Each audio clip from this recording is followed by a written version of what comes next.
Welcome to Jaspa Tunes channel. Neema was a young lady full of hopes and dreams for the future. She had married the love of her life, and together they had two beautiful children. Life in their small village was simple, but Neema found joy in the little things: her children's laughter, the warmth of her home, and the companionship of her husband, Jabali. But life had other plans.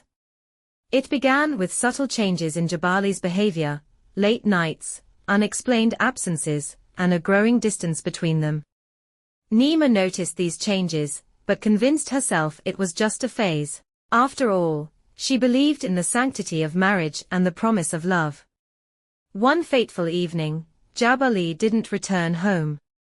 Neema waited anxiously, her mind racing with worry.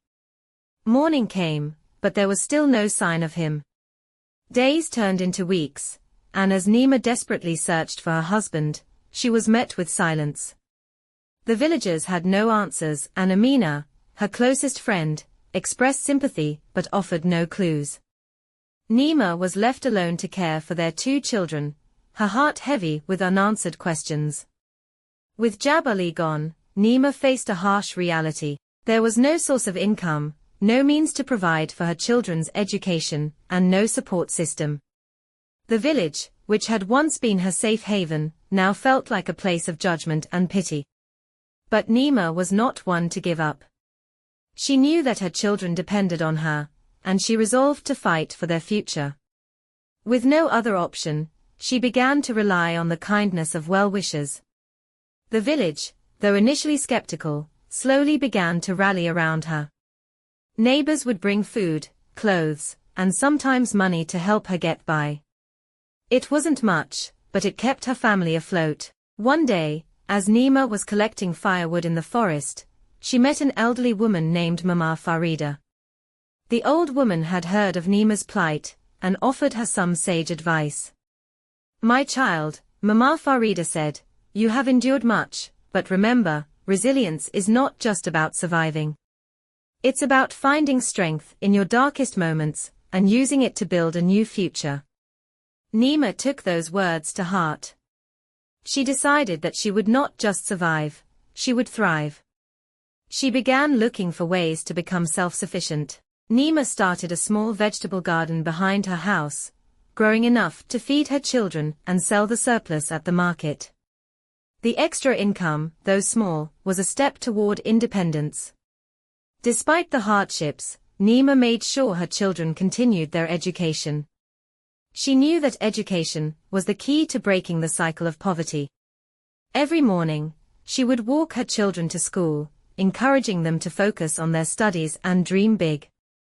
The children, inspired by their mother's determination, worked hard and excelled in their classes. As months passed, Neema's situation gradually improved. Her vegetable garden flourished, and she began to expand her small business, selling not just vegetables, but also handmade crafts. She gained a reputation in the village as a strong and resourceful woman, and her story inspired others who were facing similar struggles.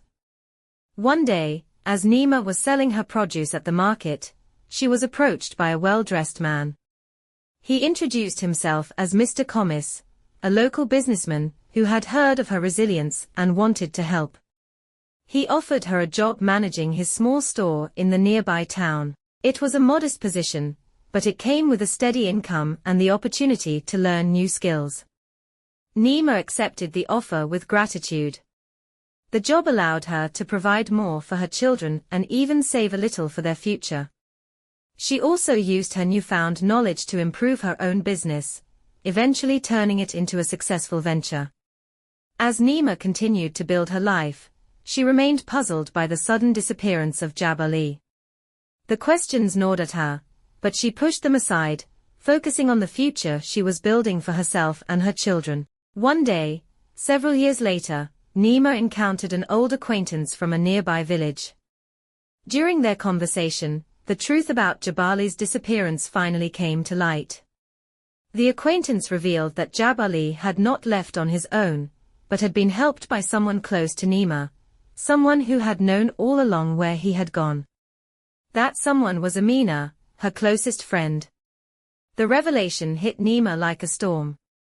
The betrayal by Amina, the person she had trusted the most, was even more painful than Jabali's abandonment. Amina had orchestrated Jabali's escape, knowing where he had gone, but she had kept it from Neema all these years. Though the pain was intense, Neema realized something profound in that moment. She had survived and thrived without knowing the truth, relying on her strength and the support of others. She understood that holding on to anger and resentment would only hinder her progress.